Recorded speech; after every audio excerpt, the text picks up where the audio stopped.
Well,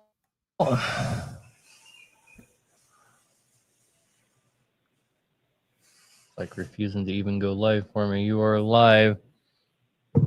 Well, there we go. All right, how we doing, guys? This is Aaron Bennett with Hack Nation. This is Hacking Live. I'm your host. Tonight I have Lucas with K2 Diesel on here with me. We've been messing around for the last 20 minutes or so, and our stream seems to be really glitchy, really in and out. I'm not 100% sure that it's not partially him, partially me. But he took his time out tonight to try and be on the show with us, which we certainly appreciate. So we're going to try to get through this here, see if we can have a show with him here. But it seems to be really glitchy. We'll have to see how it goes, guys. But the call line is open. Callers, number to call is 573-42225. Go to the show. We do this every Wednesday night from 7 to 9 Central to asked if I can.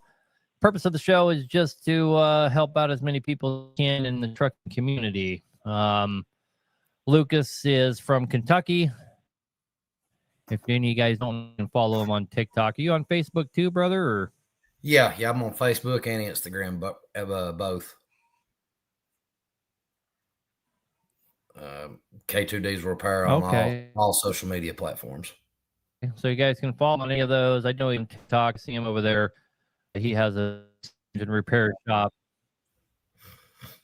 He has a decent repair shop out of Kentucky there.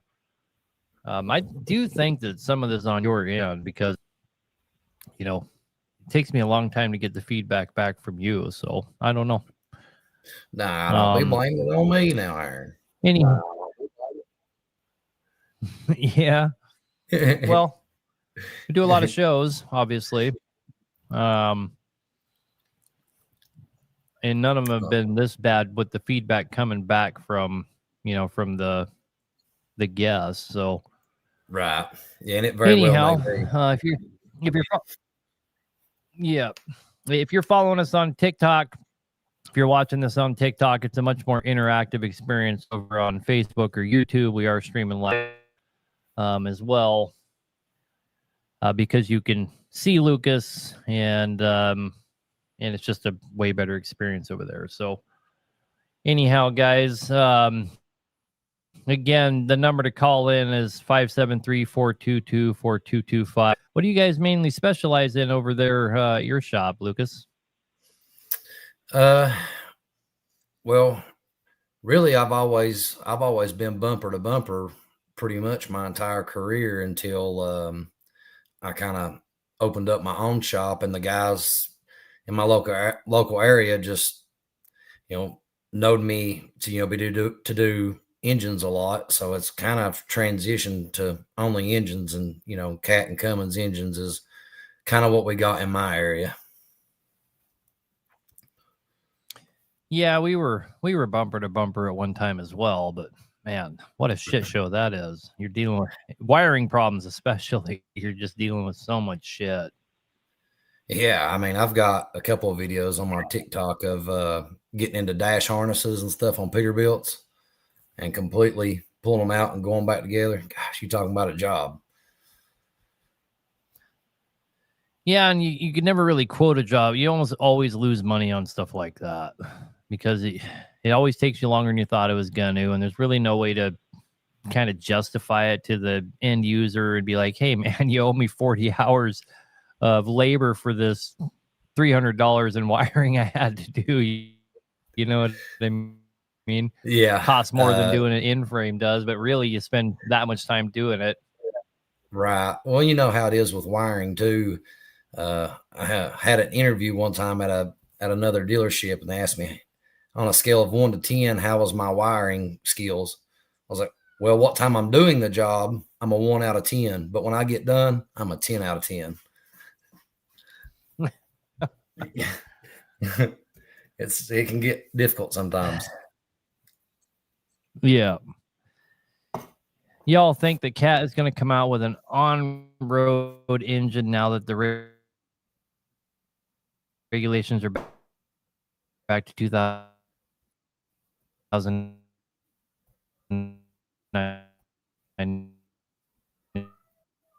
emissions.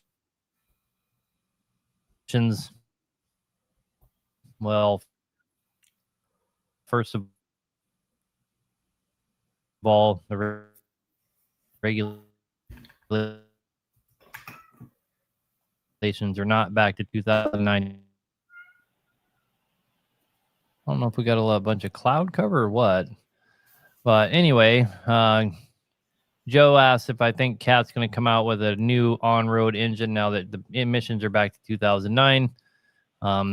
Emissions are not back to 2009. Just because people want them to be doesn't make them that way. Just because a guy put out a bill to bring them back to 2009 doesn't mean it happened. So far, there's been no change at all.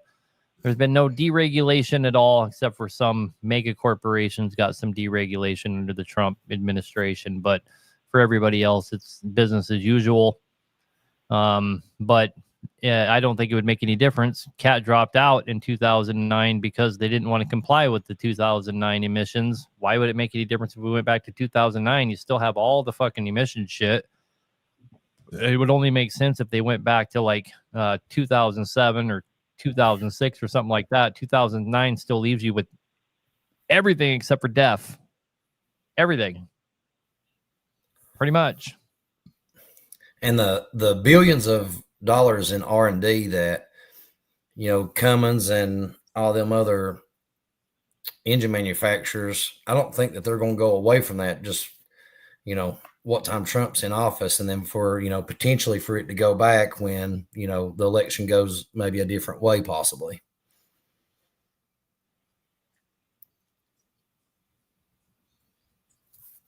Yeah, and I've been saying that all along, that it's partially what you're saying is the fear of, you know, the next administration immediately going back to how it was. But also because they spent billions in R&D, they're not going to let the bar be lowered. So guys like Lucas and myself can start, you know, maybe we'll go out and start making an engine that competes with them, because right now the barrier for entry is so fucking high that they have no competition, and they're able to keep it that way as long as there's more and more regulations year on year.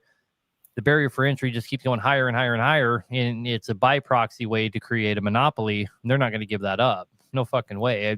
I think the biggest people that will fight to keep it from being deregulated are the main manufacturers of engines, 100%, you know? Yeah, I agree completely with that, for sure. It's the first time we haven't had shit tons of callers. Guys, the number to call in is 573-422-4225. 573-422-45. Somebody asked my guest tonight, Lucas from K2 Diesel. He's got a shop out in Kentucky. We do a little bit of corresponding with each other, help each other out a little bit. Winter fuel made my 6NZ shake go away. Wasn't the speed sensors. ATF in the tank also helped. People ask me all the time if they should put ATF in their diesel fuel. The answer to that is no. You shouldn't put any hydraulic type fluids in your diesel fuel. Hydraulic fluids are designed specifically not to atomize under pressure. That's the whole point of them. And you're putting them into an injector whose only job is to atomize fluids under pressure. And so you're putting something in there that's designed to not do that. It's incredibly fucking hard on them. Don't put ATF in your diesel fuel. I mean, you'd be better off putting 2-cycle oil in your diesel fuel than something like ATF, 100%. Yeah, I've never understood how the ATF actually ignited because of what it's actually created for. Makes no sense that it would be able to atomize and combust. It's one of those things that doesn't compute in my head. It doesn't, guys. I mean, fortunately, guys aren't able to put enough in their 120 or 150 gallon tank for it to really make a big enough difference to destroy anything, but it certainly isn't helping anything at all. There's other things that, in sticky injector, guys like to talk about sticky injector. I don't even really know what that is. I've had injectors apart. I've been a part of Highway and Heavy Parts are designing a new injector for us to debut here shortly. I got to go see all of that. I got to be a part of some of that. Sticky injector doesn't even compute in my head. That doesn't even mean anything. There's no such thing as a sticky injector. Right. Maybe in a common rail, you have a sticky injector. It'd be sticky. I think that's like who those guys that sell the Stiction for sticky injectors. Can't remember the name of their product. But that's all for common rail stuff, pretty sure. Yeah, I think they started doing that because people were saying that the ATF was not burning correctly through the exhaust, and it was causing face plugging in the DOC. Oh yeah, you don't want to put anything. You don't want to put anything in your diesel fuel on something that has after treatment. You don't want to be putting Lucas oil or Lucas fuel additive or any of those type of fucking additives in something with after treatment. You're just doing yourself a disservice there. Power service is probably the only thing you could use along with an after treatment system and get good results out of it. Yeah, it's Hot Shot. That's the name of that. Hot Shot Stiction Reducer. Yeah, I believe that's only for common rail engines, not for everything else. Yeah, they very much so. I mean, they advertise for after treatment systems, and some of them even say it even, lets the after treatment system burn cleaner. And I need to know that's not right. No, there's no fucking way. There's no fucking way. We had that guy on from Canada. His name eludes me all of a sudden, but he's into that stuff pretty heavy. And I mean, he was really adamant. There's not a additive on the market that doesn't cause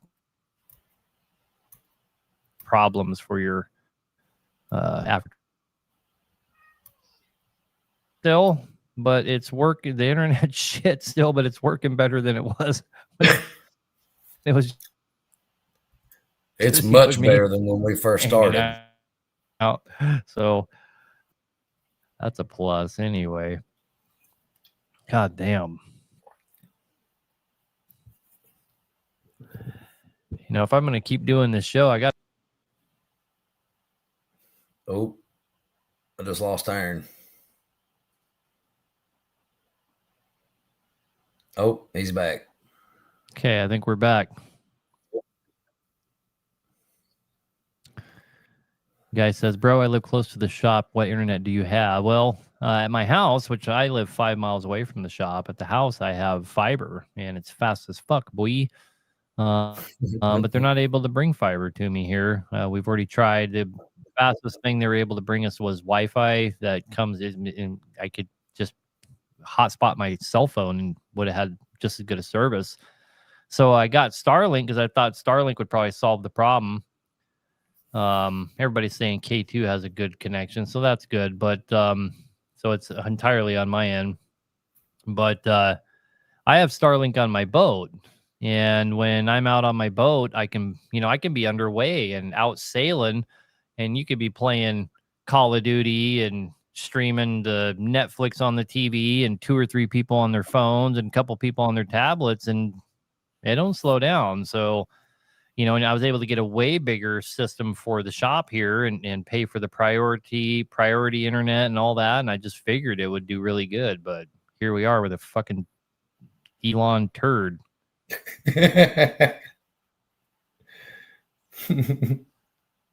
No, I don't think our computers are infected with tons of malware. Like the computer I'm on right now, I bought it for doing this show. And that's the only thing that it does is this show. It has never even surf the internet. The only thing I've ever typed into the internet is this show, and then I turn it off after the show. And I've only had this computer for a month, so I don't think it's bogged down or malware or anything like that.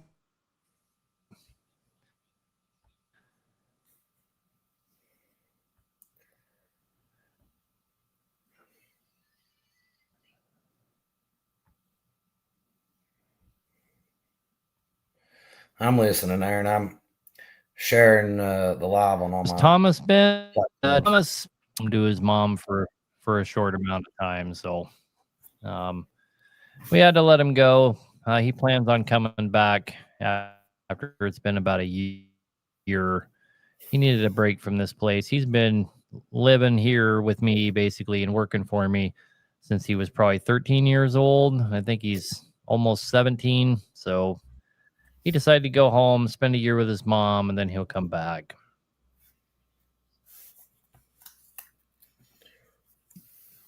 I seen McBee tagged him in a video they made earlier today, or maybe it was last night. Who's that? Tom the Bomb. Oh, yeah, right on.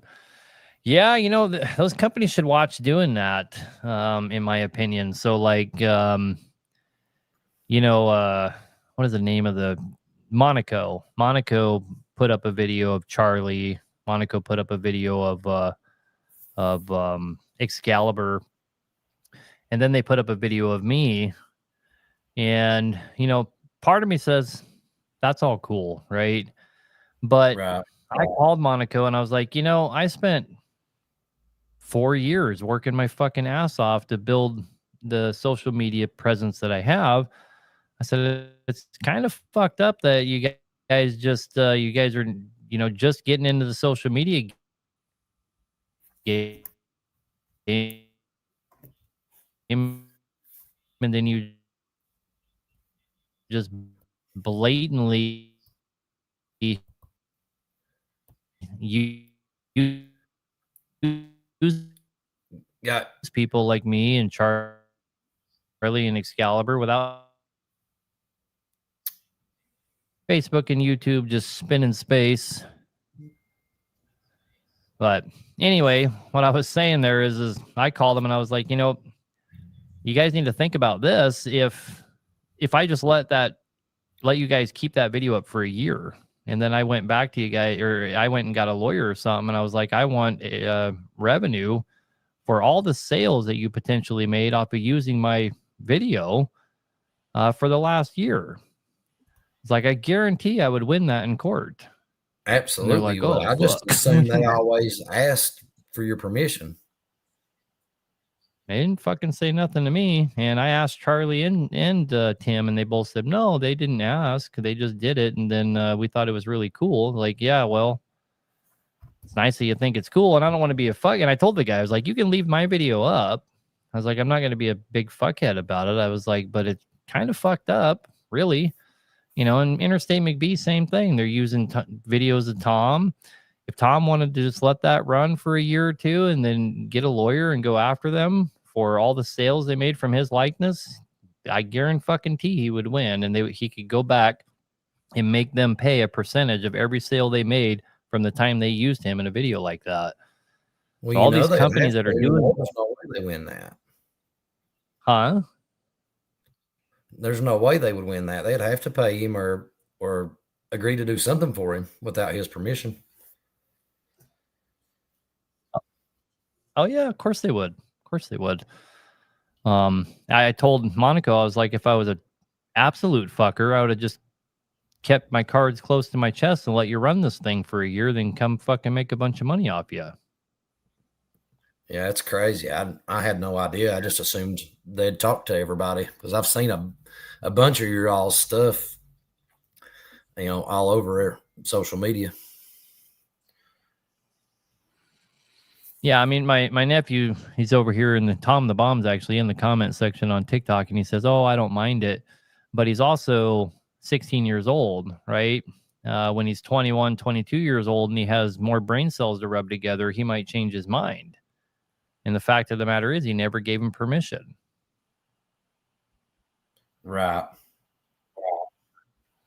Anyway, we got some callers. Let's see how bad we can fuck the internet up taking a caller. You ready? Yep. Let's try this. All right, guys. The number to call in again is 573-422-4225. That's 573-422-4225. We've had a couple callers on for a minute, but I figured I'd let them swelter for a little bit. All right, you're on the air, brother. What can we do for you? Hey, how you doing? It's Junior from Canada. I got a 12.7 Detroit, and I just noticed the oil pressure is a little low while it's operating. It's like under 50. So, is that normal? Well, I wouldn't say that it's normal, but under 50, what? Be more specific. What do you mean by under 50? It's probably around 25 psi. That's that's at an idle or going down the road? Idle it'll be at 25, and then probably going down the road it'll be at like 35, maybe 40.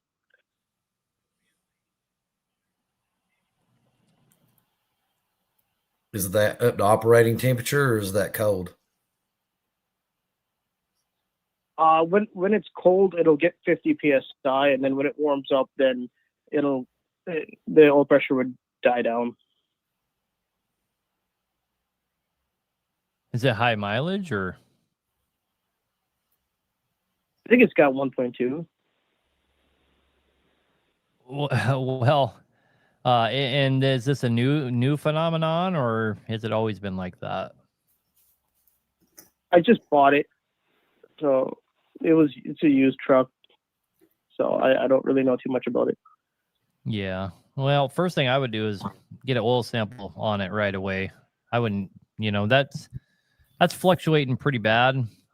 Which, if it really has 1.2 on it currently, you can pretty much guarantee that your rods and mains are clapped out, right? But pulling an oil sample on that will really tell you how bad they are. I mean, if I had that many miles on it and I just bought it, I would probably be dropping a rod in a main and taking a look at them, to be honest with you. I wouldn't just skip over the fucking oil sample and drop some rods and main and see what the hell's, just see what kind of condition we're in with that kind of mileage. Okay, cool. What, let's say I had to do a rebuild. I normally do it by myself. What kit do you recommend for 12.7? Well, mine, of course. Okay, I'll call you. Let me honest answer here, okay? Because I never want this to turn into a shameless promotion of myself. And I've said this several times. You always say that, but it's all right. It's all good. Well, it's just my nature, right? My sons come over here. They do a lot of my marketing for me, and I drive them up the wall. And my son Jacob will yell at me and say, "You're supposed to be fucking selling something here, Dad." I'm like, I just can't bring myself to be like that. But they get really frustrated with me. But here's the reality, okay? We're gonna have I'm dropping kits. If you're watching me at all, I'm dropping kits. Here over the next 2 or 3 weeks, we're gonna have everything. Every cat, Detroit, Cummins. We're gonna have everything, right? But when we were making these kits, I tested everybody's shit. And the reality of it is that 100% of the aftermarket kits that I tested, which is pretty much every fucking kit on the market, outperformed the OEM substantially. So I can't really come on this show or make a video telling everybody, don't use this kit or totally. Don't do that kit. My question would be, for the aftermarket, who is better than who? That's not a question I'm willing to answer because honestly, the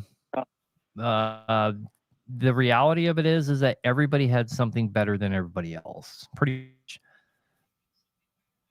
Let me put it to you this way. I prefer to use PAI for most of the components. For the most part, I prefer to use PAI, but I'm not scared or run away from using anybody else. That includes IPD, Interstate McBee, AFA, even PDI shit. I tested PDI as well. I'm not scared to put stuff in my truck. Wouldn't be scared to put it. That makes sense. Yeah, that makes sense. sense. Got one more question. So I called like 2 or 3 weeks ago for a fuel issue. My water fuel separator would basically drain, like it would drain out, and then when you go to start the truck, it'll just starve of fuel. So you would fill up the water fuel separator, and then the truck would run again. And I changed the check valve because that's what the comment section told you to tell me. So I changed the check valve on it, and it sticks back into the tank, or it's not holding its prime. Yeah, So I just want to know if there's a solution. that wouldn't be a check valve. That would be a check valve problem there, because that's, your check valve. No, that wouldn't be a check valve. That's something between your filter housing and your fuel tank, I would guess. Wouldn't you say, Lucas? It's not the check valve on the back of the head. It's actually a check valve that's on the water fuel separator. So basically, it's both. Right. Fuel line or your distribution block or standpipe or something like that. Okay. That's what I was going to say. Cool, is cool. I'm going to say that's probably Alrighty. going to actually be an OEM problem instead of a Detroit problem.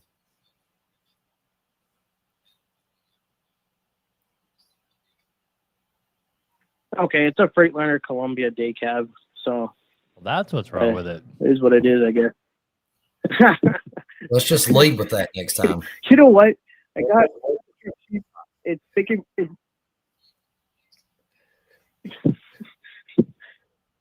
it's making back its money. I don't care.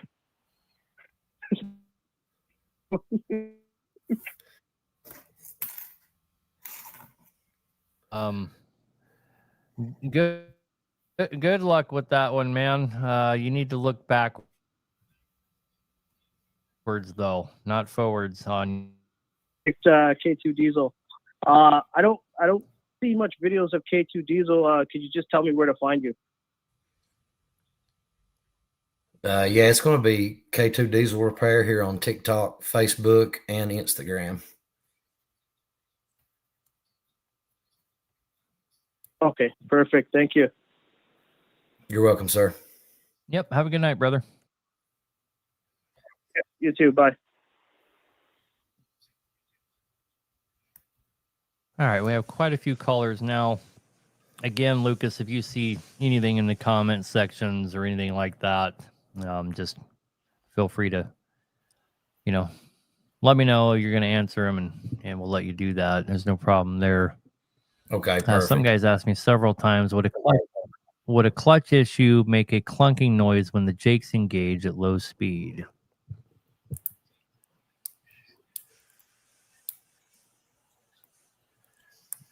Not that I know of. No, you're actually probably, I don't know what we've got, but usually that back pressure from the engine brake is something in the power divider.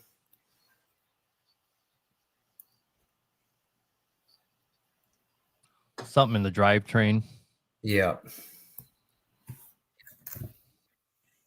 Yep.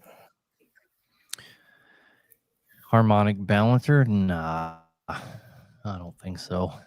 If your harmonic balancer is making noise when you're jaking, you're probably going to have a broken crank real fast. Anyway, we have lots of callers. Let's go ahead and take another caller. That seemed to work out. The internet's shitty, but it's passable. So, all right, brother Alec, you're on the air. What can we do for you? Yeah, we got a 2020 X15. I've seen a few people. So the air for the air compressor, there's a hose that comes down from the intake manifold and it goes into the air compressor. I see some people, they reroute that and they make it to where the hose comes out of the air compressor and it just goes straight up and has a filter on it. Is that a bad idea to do that or no?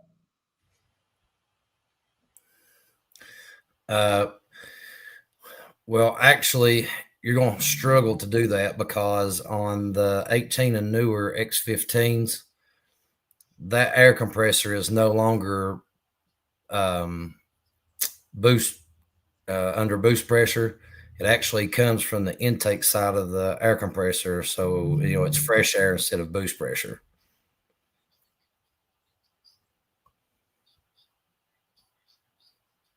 Because I know if, I'm flat on the floor building the max amount of boost and my air compressor turns on, to build air, I can watch my boost down until the air compressor kicks off, and then my boost will go back up.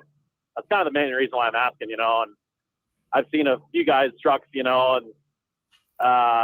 they're deleted or whatnot, like this one, like newer X15s, and I'm guessing they have a block-off plate on it or something, and their hose comes out of the air compressor, and I believe it just goes straight up, it has a big filter on it. I just didn't know if that was a bad idea to do that. Well, that air compressor is not designed for boost pressure. I don't know. It sounds like yours is like already deleted for the VGT. And if it is, that's fine. Run it and watch it, but it's not designed for boost anymore like it used to be on the old 22 and 2350 Cummins.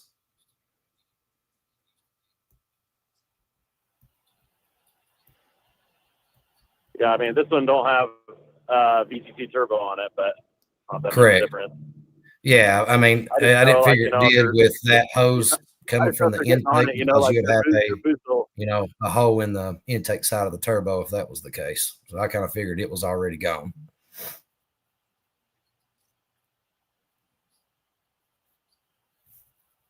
I mean, so it's not supposed to, my boost isn't supposed to go down whenever my air compressor kicks on, and it's trying to build air? I'm not sure, because it's not designed to be ran into the air compressor. No, I mean, in theory, you wouldn't think that would affect your intake manifold pressure.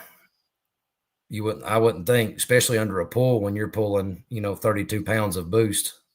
I wouldn't think that one pump of the air compressor would change. You would see a change in your boost pressure. I wouldn't think. Yeah, because I build like, I don't know, maybe low to mid 30s, with warm weather out. And for sure, whenever the air compressor kicks on, and you watch the needles to the air tank going up and on it, it'll drum with third on it. You hear the air compressor kick off or whatever, air dryer, and go up 5 pounds after that.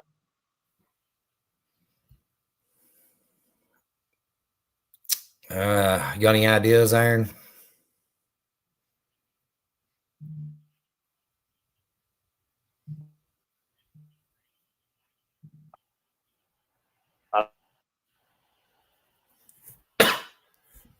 I just thought that was kind of weird that it does that. I didn't know if them said. Well, I mean, it's ain't but one way to find out, but I'm just, it's not designed for it.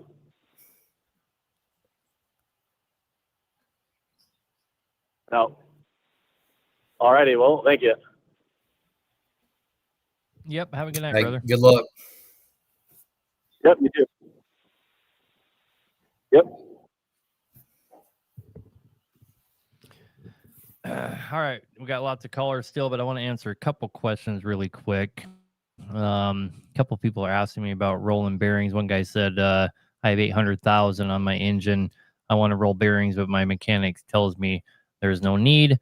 Truth be told, I think I would agree with that. There is no need, unless there is wear and tear happening from contamination. When you take apart an engine with 1 million miles, there's absolutely no reason why it can't look like one at 200,000 miles. It all comes down to the maintenance and what kind of contamination has been going on with that engine. Where you really start to see engines fucked up, guys. And another person asked a question, hey, I have 1.2 million on my engine. I just rolled bearings. How long are these going to last me for? Really, when you start to see massive degradation of rods and main bearings,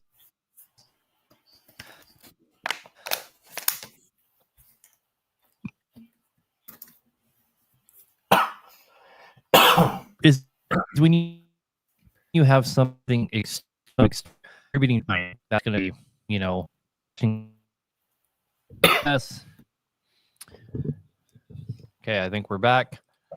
But most of your wear and tear is from external factors, is what I'm trying to tell you guys. It's going to be, you know, not due to age as much as it's going to be due to, you know, so the reason that you see this high wear on high mileage engines is because the liners wore out and you're getting a lot more combustion gas, a lot more dirty shit down into the oil. And that is what's degrading your rods and mains and all of that kind of stuff. It's not, well, they wear out over time. If the oil's doing its job properly, there is no wear on the bearings really. You know, we see that with the coated bearings that we do. You put them in there, you know, and 300,000 miles later, the coatings still look like brand new if the maintenance was done right. If the maintenance wasn't done right, they look like they have 2 million miles on them. That makes sense. And to add to that comment that you answered, Aaron, I mean, just do a simple oil sample. I mean, it's going to tell you a lot of things about your engine. Yeah, it can save you a lot of downtime. Well, not a lot of downtime. It can save you a lot of mechanic bills.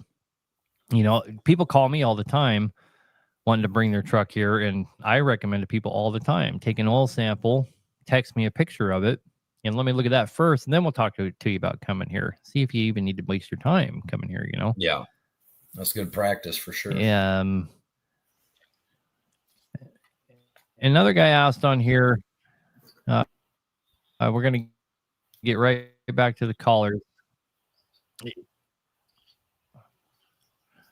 If you're on hold, give us 1 second. We'll get right to you. One guy asked if a twin turbo puts more blow by than a single turbo. The answer to that is no. It shouldn't make any difference at all. What you end up seeing on your Acerts more than any other platform, from my experience, is they have a higher tendency to break because they have 50 plus pounds of boost, and they're more prone to breaking rings than any other platform. If you're experiencing high crankcase pressure on an Acert, you most likely broke a ring. They are most prone to doing it. So it's not because you have twin turbos per se, but it's most likely because you have a broken ring. Anyway, back to the callers here. Jesse, you're on the air, brother. What can we do for you? Hey, bud, I was the one talking about the clutch issue. And I was just wondering, I was coming off the exit rail, and it was coming down, and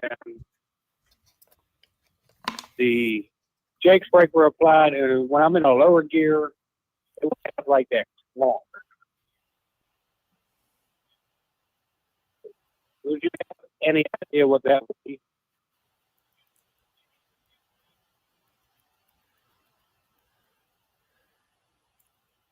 He was breaking up on me. I didn't catch the tail end of that, Aaron. Can you hear him, Lucas?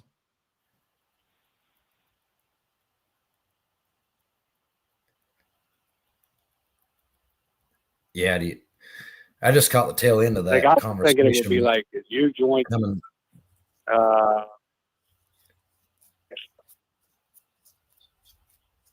Yeah, I can barely hear him either. I think his phone connection's really bad.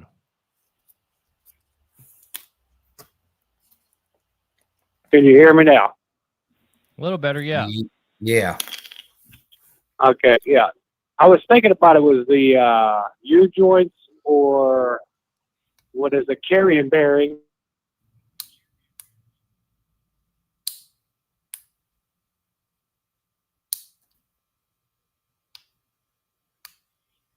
But I'm not sure where I'd be able to look for that.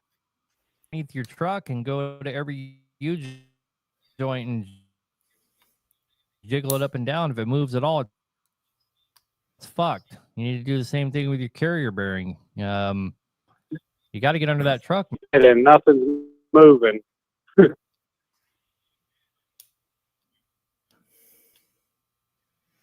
Yeah, that's the same thing I was going to say, Aaron. Get up under the truck. Make sure you don't have any movement. you need to make sure, at the front of the front rear end and the back of the back, make sure those bearings, you may not have a U-joint issue, but you may have a bearing issue that's causing, slack in the drivetrain. You got to get right underneath them damn I- things and push up on them really hard too. And if they move at all, you have a problem. They shouldn't move at all. Nothing should move. Well, I see. I do have a lot of play in the drive shaft. That's for sure. That's probably where I would start, and even Well, your slip, your slip Yeah, I'm up joint under it there, right now. you can get a lot of movement there and cause issues that people don't even think about.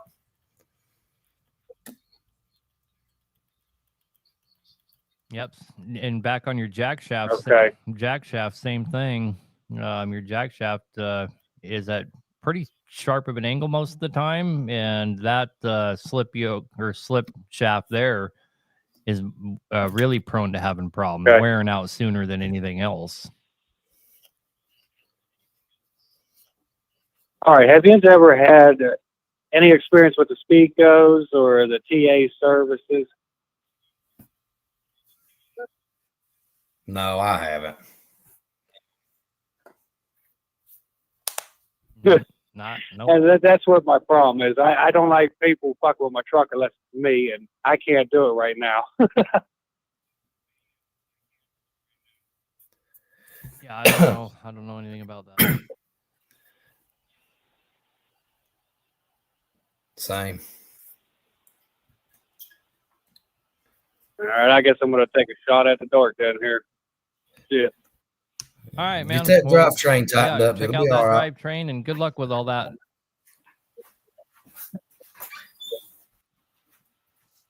I appreciate you guys. Thank you very much. Yep. You have a good night. You too, mate.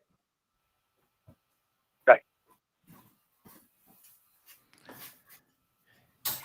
Okay, hey guys, we still have an hour and 20. What the hell? Where'd our guests go? We still have an hour and 20 minutes left here, guys. So I'm going to give out the number. The number to call in is 573-422-4225. There is 5 or 6 people on hold here, so we'll just get right back into the phone calls unless Luke has something he wanted to shout out in the comment section. But Tyler Mason out of Arkansas, you're on the air, brother. What can we do for you?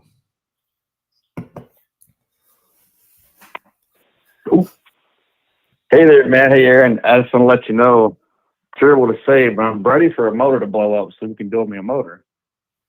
It's a bad feeling, right? Yeah, so many people call me and say they can't wait till their engine blows up. What the fuck are you talking about, man? I'm the last guy you want to come and see, I promise. I have never heard that. Well, That's I farm, and I didn't grow up around semis, but hey, you make great content, so I will tell you, you make enough stuff, but I mean, I thought I had a little blow by on one of my Detroits, and I have a HCA worker, South African. He goes, "Oh, it's going to need a rebuild." I'm like, the guy on TikTok's going to do it. We're going to go all the way down to Texas. Anyway, but hey, I got a quick question. I know you got a lot of people probably on the line, but I didn't grow up around semis. In the last 3 or 4 years, I got tired of paying broker freight, and it wasn't that I didn't like broker freight. I just couldn't get quality people delivering to my customers. So I hired a few extra guys, and we run a lot of hay into Texas and Oklahoma, a lot of 500-mile runs. So a lot of this is newer to me.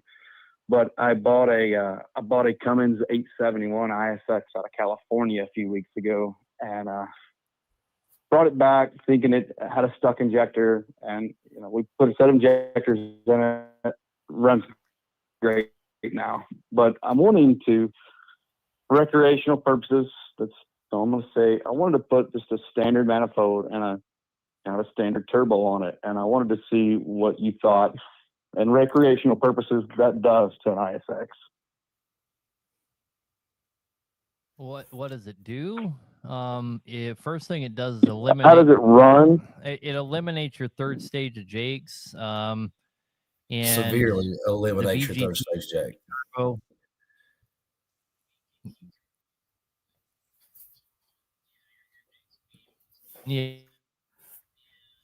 Yeah, your jakes to be almost non-existent.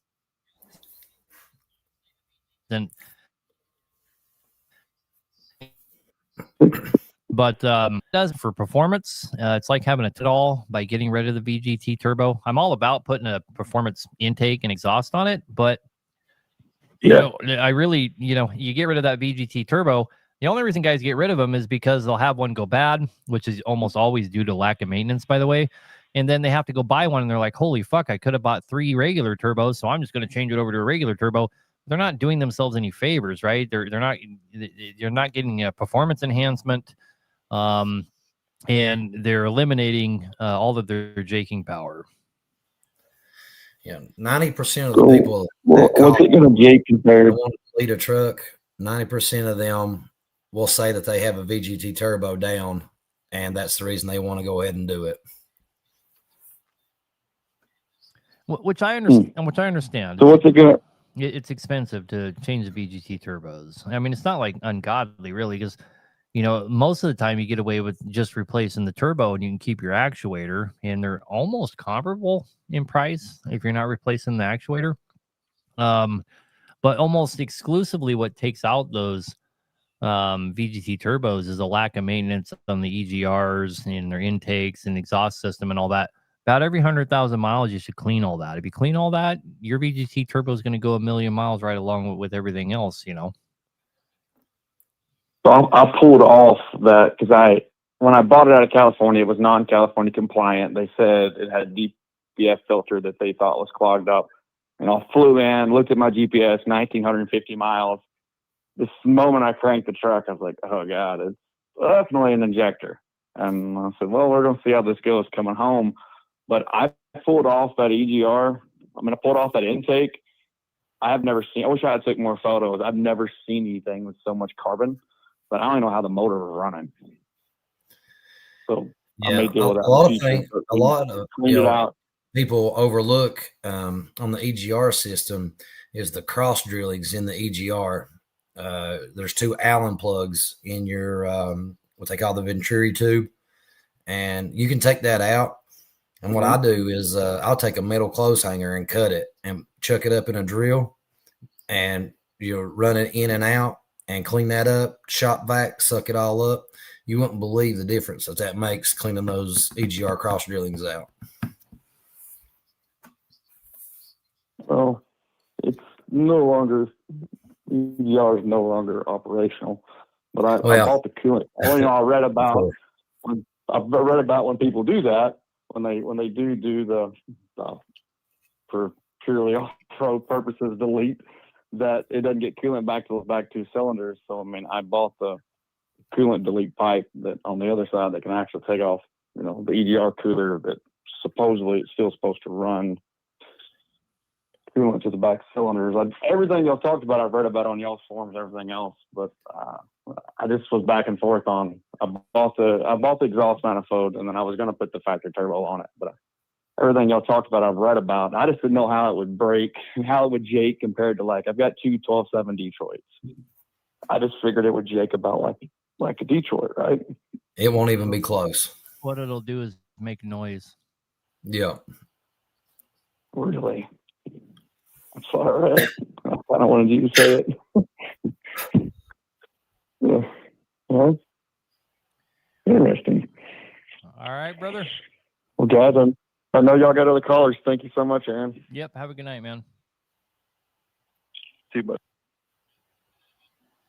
Somebody in the comments said, how do you get your jake back after converting to a single turbo? On one hand, the right answer to that is to say there isn't a way. Of course, there'll be all kinds of guys that scream, oh, you can put the Signature 600 camshaft in there and get jakes back. That's partially true. The problem with doing that, guys, I highly recommend you don't do that. You end up running, it's a super dirty way to do it. And when I say dirty, I mean the engine runs really dirty and you're compounding a bunch of problems. There are other ways to do it. There are other camshafts out there, but that's kind of a little bit of a trade secret and certainly not something I'm going to recommend to anybody on this show for the obvious reasons. But what I will say is Try to avoid letting somebody talk you into putting the Signature 600 camshaft in there to get your jakes back. I don't know if that's something that Lucas does or not, but I don't recommend that. No, I mean, we don't do any deleting or anything here now. I'll work on them. I mean, I don't know if that's gonna get me in trouble. I mean, so be it. I didn't do it, but I just fixed the guy's truck. But the Signature cams, definitely probably the cheaper way to go. It's probably not the right way, but there are other companies out there that offer other options if you're willing to Google a little bit.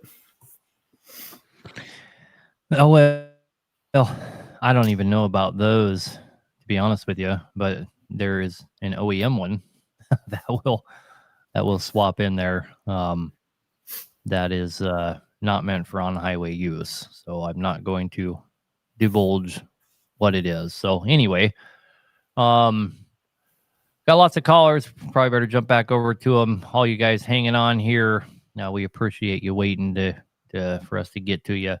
A little slow tonight with all the lag just to get through a caller. So we appreciate you. We got Blake. What can we do for you, brother?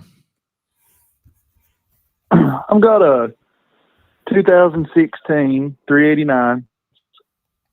Got a Cummins in it. And I had a guy come out and, hook up to it or whatever. And it's got a 0559 code. And I noticed that, when I was driving, it's real sluggish. It's kind of missing, breaking up a little bit, like it's just starving for fuel.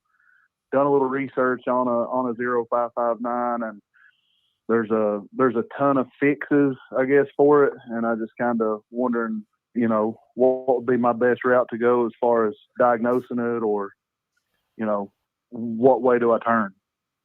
Well, the easiest for, the everyday man or, somebody that doesn't have all the correct tooling would be to, on the front of your high pressure, on your common rail, there's a high pressure relief valve there, and it has a 7/8 banjo fitting in it. Okay. You could take that off and pull that line down, start the truck, and see how much fuel you get coming out of that relief valve. It's going to make a little bit of a mess with the line, but don't worry about that. Just kind of push that down to the side, see what's coming out of the relief valve. Pretty much if you see any fuel whatsoever come out of that relief valve, it's bad. Because I think the test spec on it is like 10 drops in 60 seconds or something something crazy. Oh, wow. Right. And then it's actually a very in-depth fault code. But most of the time, the most common thing that's kind of what I'm.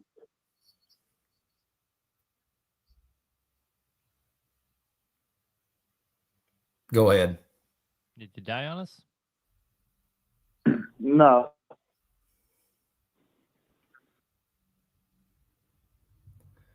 But the most common thing is injector return flow.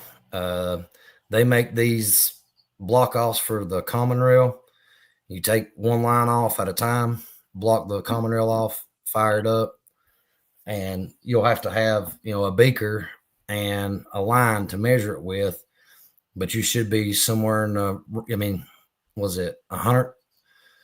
Let's see, 100. You got to be below 120 milliliters in 60 seconds. If it's above that, then it's, injector return flow. And once you get to the injector that is causing the issue, that the level of fuel in the beacon will be, significantly less. It'll be down there around 100, really anywhere from 80 to 100. But until you get the right injector blocked off, it'll be, depending on how bad the return flow on that injector is, it'll be, 130 milliliters plus in 60 seconds.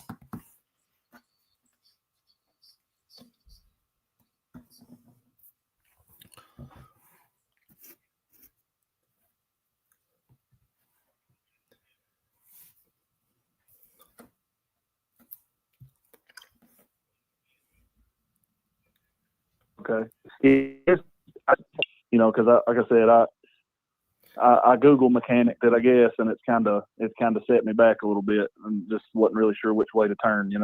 Well, one guy in the comment section says that changed the relief valve on the fuel rail. This just happened to my brother's Cummins, and it fixed my 559 code. Oh, just a suggestion from the comments. Yeah. Okay. Another good thing too is anytime you're testing that, you can unplug the fuel pump actuator on the back of the fuel pump. And what that does is it defaults and ramps to 28,000 PSI. And that's going to put the pressure there that you need to really be able to test that. And it's going to show up. All right. Good luck. Okay. Good Well, luck, brother. I'll try that stuff out. I appreciate you guys. Yep. Have a good night, man. Hey, no problem, man. Have a good night. Man, thanks.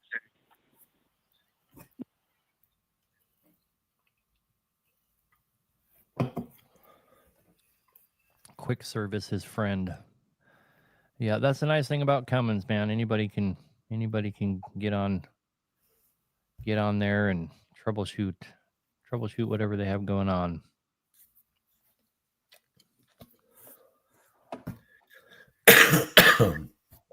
All right, Jason, you're on the air, brother. What can we do for you? Hey, I was the one that just kind of said that 559 code about the about that fuel relief valve. It worked for my brother, but my question is my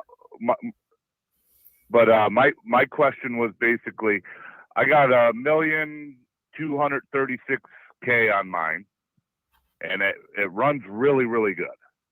Like, don't really have much problems. When I did have an overhead done, the Cummins mechanic said he did see 6 of the valve stem seals like lifted up or whatever, because I guess they updated it to a kind where the spring fits on there.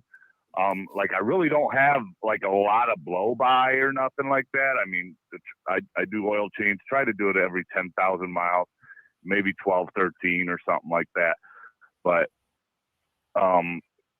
like, I got a lot of people telling me, hey, you should rebuild that before it goes. Fatigue, the liners and all that stuff. And, but it's driving so good. Sometimes I take it to a shop, and then I have problems that was related to kind of, what happened with it having the high mileage that it does have. Should I just leave it alone? And I'm wondering, should a dealer change out or do the update on those? I have the original injectors in it. I think they got to take the injectors out to do that. And I'm just not having any issues with this truck. And when I do, I fix it right away. I have the Cummins laptop, so I'll take care of it.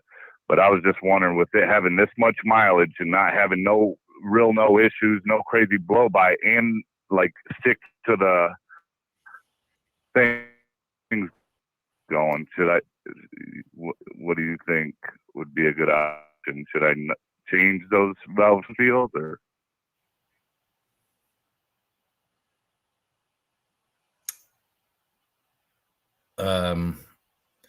Aaron may disagree with me on this, but I'm real big on, if it ain't broke, don't fix it.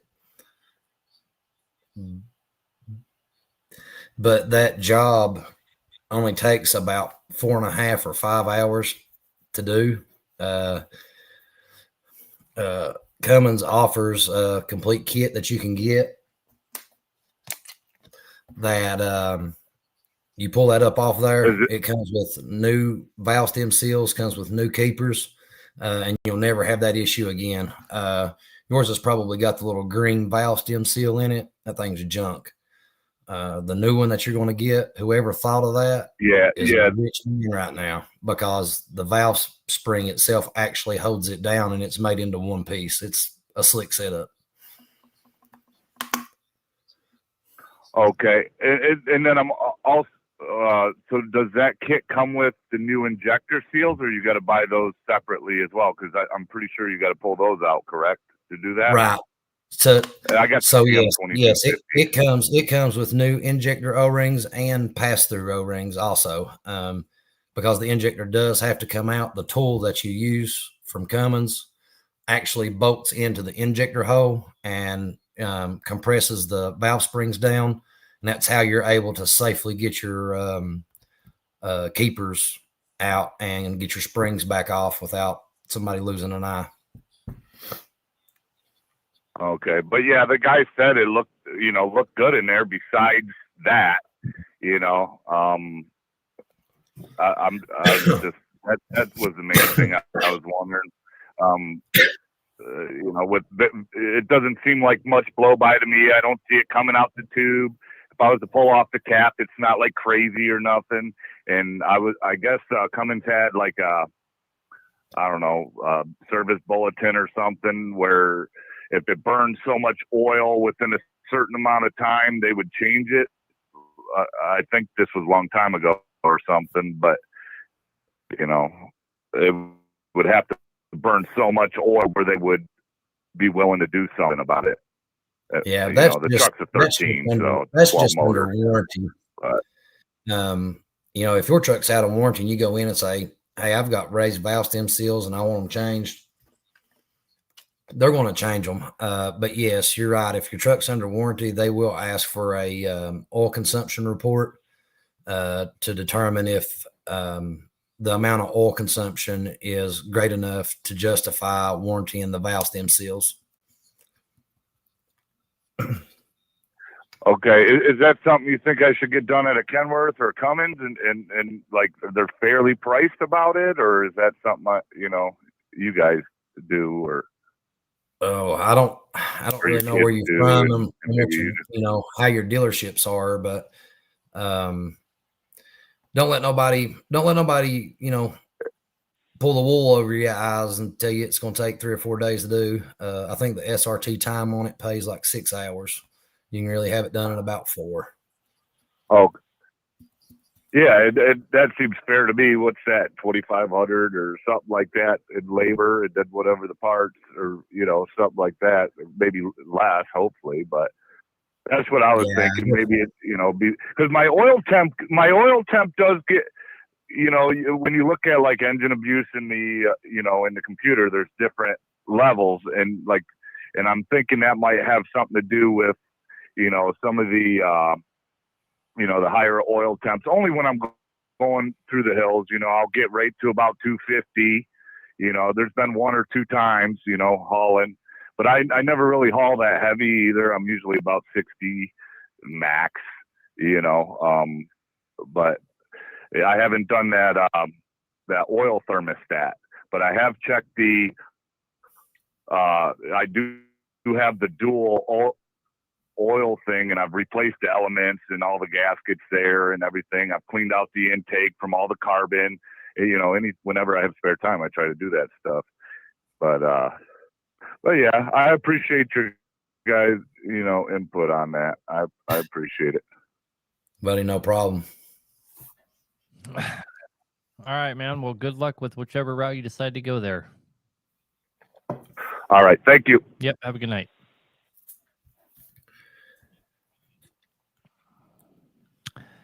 Sea-Dog Moss in the comment section real quick. First thing you have to do is make sure you're not derated. Nothing will rob your boost more than being derated, especially on an A-Cert.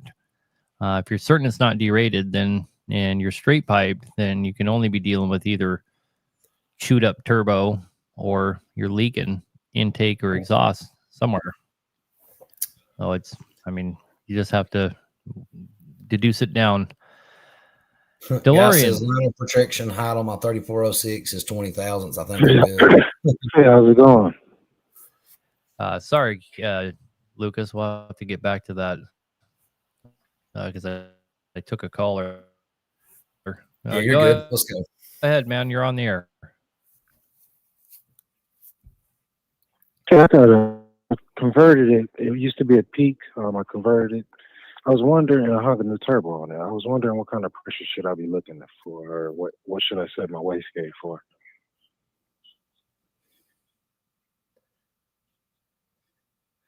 I You have a missed the settable conversation wastegate? there. Yes, I changed it after I converted the engine from a Peak. I just put a little bigger bigger turbo on it. Okay, and what's your question though? How much pressure should I be looking at? And where should my wastegate be set at? Well, I have no clue where your wastegate's set at, but depending on how hard you're fueling, stock model runs what 23 to 27, I believe, somewhere in there. I mean, they don't run that high of boost pressure. Maybe if you got one running like a rape date, it might hit 30. You put a bigger turbo on it. Bigger turbo is not necessarily going to give you more boost unless you're fueling more. What kind of boost pressure are you seeing right now? That I don't know. I have to hook up my gauge. I haven't got that far. Oh, okay.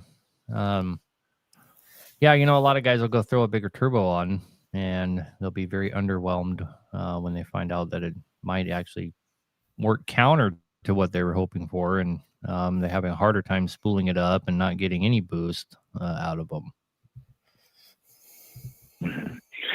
Yeah, I didn't really go with the bigger one. I didn't try to. The original turbo had a bad wheel, so I just bought an aftermarket, and it just happened to be a little bigger. So, and one more question: where should my oil pressure be at idle? It should be right around 40 at an idle. That's ideal. 40. Doesn't hurt anything if it's a little lower than that. But if you're getting below 30, it might be cause for some concern. You're not harming anything technically until you've dropped below 18. Okay, so what can I do to get that back up, or what should I be looking at? Well, what do you have? About 30 at idle. Then I How wouldn't worry long has about it been since you've changed the oil in the oil filter? Sorry? How long has it been since you changed your oil and oil filter? That's a very valid. It's pretty fresh. I haven't ran the truck since I had a PM. So. Okay. But 30 is not something to be worried about. Now, if you are concerned about it, take an oil sample and you'll find out if your low oil pressure is due to some kind of internal problem, for sure. Okay, thank you. All right, brother. Well, good luck with all that, and you have a good night. You too. Good luck, sir. Yeah, go ahead with that comment. You were gonna... I don't know where it went, but a guy said he had a 3406 with liner protrusion at 20 thousandths. Asking if we thought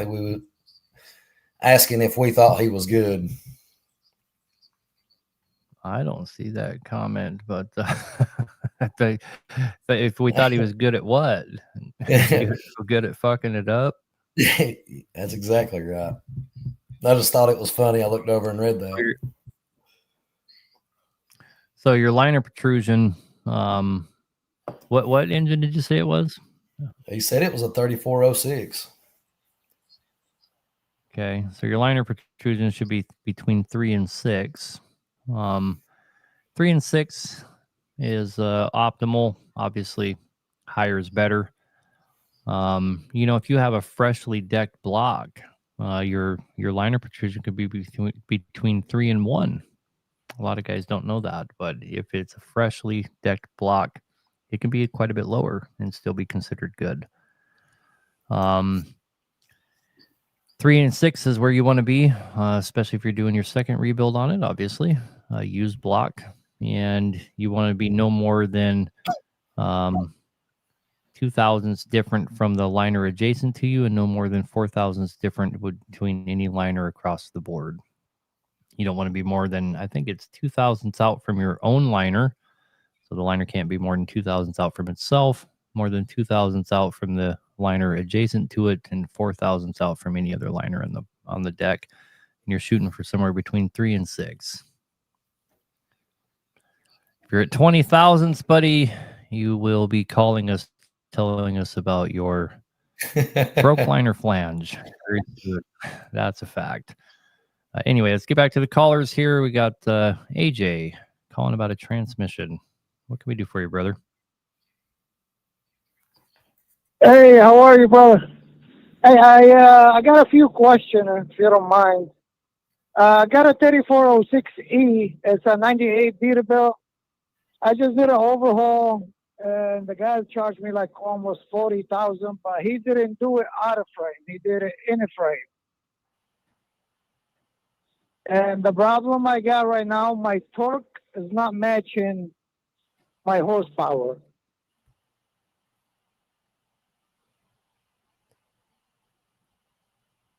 What's not matching? The torque's not matching the horsepower? Correct. Like I can have like on the back with me on the trail, I can have like 20,000, but when I'm going like not a hard hill, easy hill, I will not pass 45. What horsepower rating do you think that you have? I'm not too sure. Like when Cat came and checked it, dude changed the software. It's not a software. It's not a Cat software. It's been changed.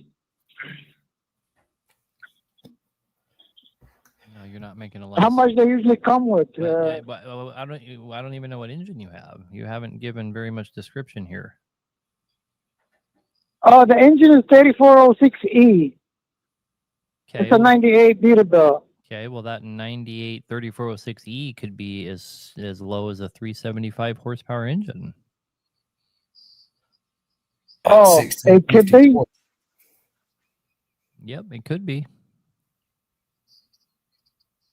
Okay, the second question, when I'm driving, like the truck, there's a noise come out from between, like, it's like, when you put your hand on the gear, you can hear, like the transmission, it's like it's grinding, but it's like really it's not grinding, so I can't tell the description of that. Yeah, that would be the shafts, the bearings on the shafts are failing and the gears are falling into the gears below it. Absolutely. You're X amount of time from a grenaded transmission. So you say 3406E, it could be 375, right? Yep. Could be a 435, 300 and something. 435 could be all the way up to a 550, but doesn't sound like that's the case for yourself. You're probably somewhere between 300 and something and 400 and something. 435 variable maybe. That'd be pretty low horsepower. Okay. But they go lower than that. I mean, you can even, they could have flashed that How can ACM driver rewards or any different set of parameters that these fleets use to try to keep their drivers, from abusing trucks. Yeah, I seriously doubt it's that on that old of a truck, but it certainly could be. Certainly could be. It's probably just a really underpowered 34. Yeah, like a 1650 torque 435 or something. Probably. You're probably right, Aaron. Yep. Still a lot of them out there, man. We change them all the fucking time. Still a lot of them. We get a lot of them, especially here in Texas. Okay, well, what about if I got to change it? What I have to tell the mechanic to do? Well, it all depends on what CPLs that engine is. You might have to change piston crowns, injectors, camshaft, and turbo, and then put a tune on it. Most likely that would be the combination. You take it to a mechanic shop, they should be able to look at it and do. see what you can safely turn that to without internal parts changing. Bring it up to a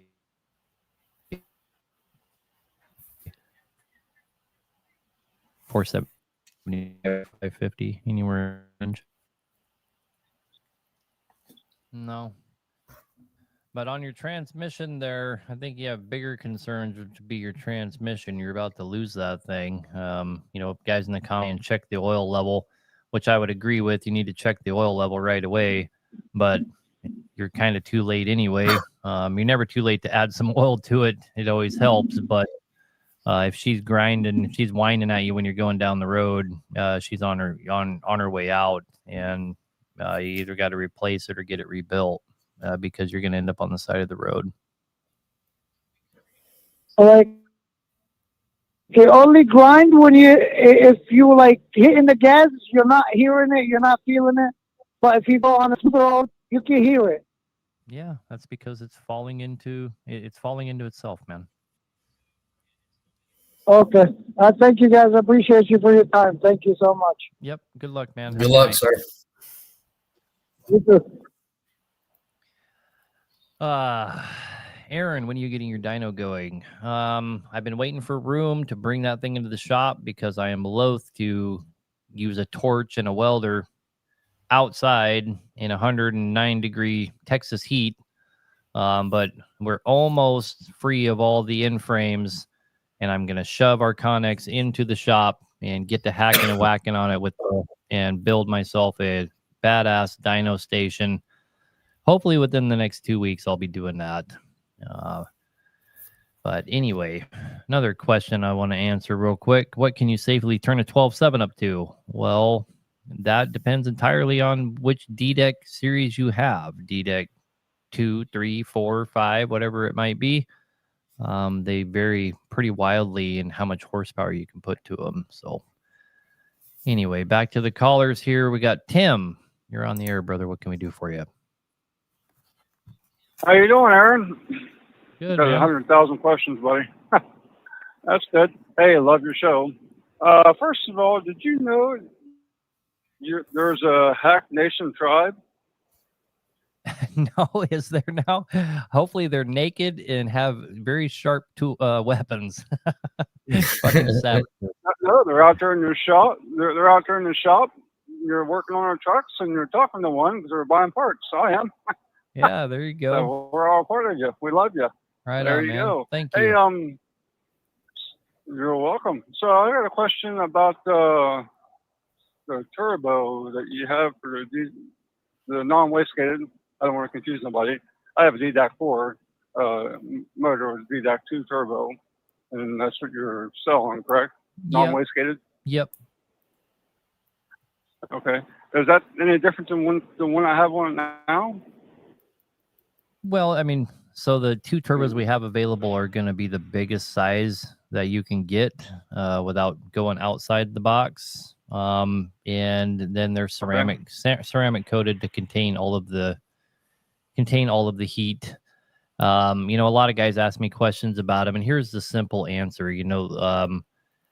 The way that thermodynamics work is you have thermal energy that converts to kinetic energy. That's how every engine on planet Earth works.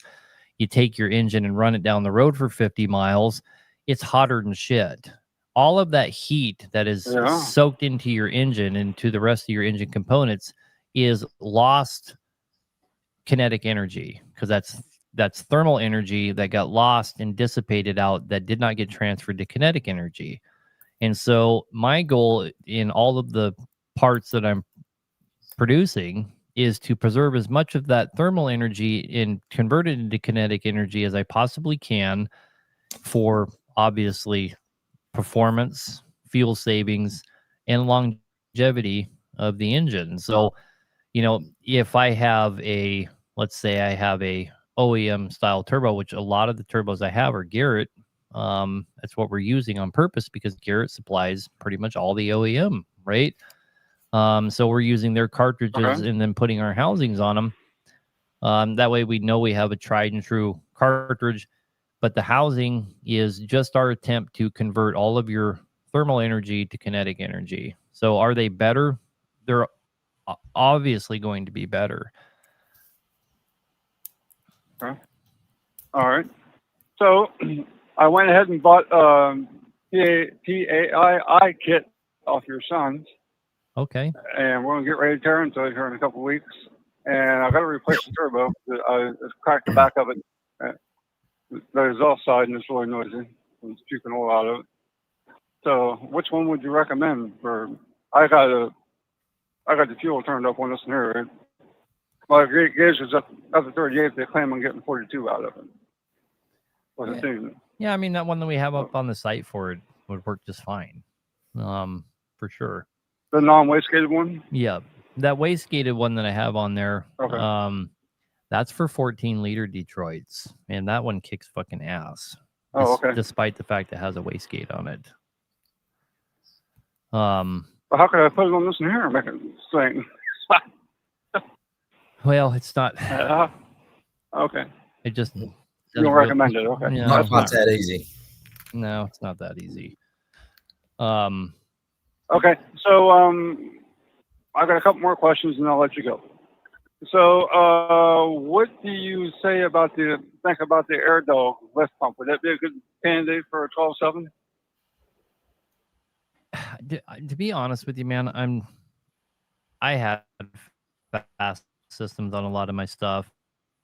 You know, we had that Canadian gentleman who I can't remember his name. I'm really bad. He was on the show, a couple of weeks ago, and he talked a lot about the fast and Air Dogs and all that, and how they don't actually do anything for you. And I agree with them. You're never going to push more oil or more fuel. You're not going to push any fuel past the pump, right? So all you're doing is getting fuel up to the pump faster, and then the pump's going to pump it in as fast as it's going to pump it in. I don't believe that the fast systems or the Air Dog systems help you out in any way, shape, or form. I think that they're a waste of money. Okay. I really do. Well, the one thing that I would say if you go with one of So those systems is when you put the system on, change all of the fuel lines from the tank to the fuel system that you just installed, whether it be Air Dog, Fast, whatever it is, because them fuel lines are a cloth braided line and they start getting some age on them. That system will suck them together and it will cause you more problems than you ever thought that you was going to fix with that system. Yep. Oh, geez. Okay. In Alaska, that sounds like fun. Lucas, pretty much everybody in Alaska changes their trucks over to the PEX lines. Everything over to the PEX lines for the fuel. Yeah, like you see Freightliner and a bunch of manufacturers go to the PEX line, but I don't really know the pros and cons, but the Peterbilt Kenworth has always been the cloth braided. It's weird how they go one way or the other. Depends on who's in their pocket. All right. Yeah, that's exactly right. All right. I got one more. And first of all, how long does it take to get a turbo off your website, Aaron? If they're in stock, which I've found out today, we just ran out of cylinder heads. It's 7 days till the next round of them show up, and at the rate they're selling, they might sell before we even get them in. But the turbos, I'm not sure. I know that we were getting behind, so they had me coat a bunch of them. I think that got us back up to where we're caught back up because the place in Michigan that's coating, doing a lot of the ceramic coating for us. I think they just got a bunch of them done, so I think we're good. But they should tell you when you call in. I mean, they're not going to tell you they have a turbo, then wait 5 days to send you one. Highway and heavy parts, they don't fuck around with their customer base like that. So they'll let you know. It's better to call than to order off the website, honestly. And then you'll know for sure. And so if they don't have something, if they are out, I got one more. Go ahead. If they are out, call us here and we'll facilitate getting you one. Okay. All right. One more question. I'll let you go. I heard you say somewhere about the oil samples. What do you where do you get something on Amazon? I can't remember what you searched for. You I use under my hood just because it's so simple. From Detroit? I think for the money, AMSOIL's bypass system's probably the best one for your buck. You know, you get their big rig oil bypass system. It's only like 400 something bucks. All the other ones I look at are like way more. Are they, than that. you sell them?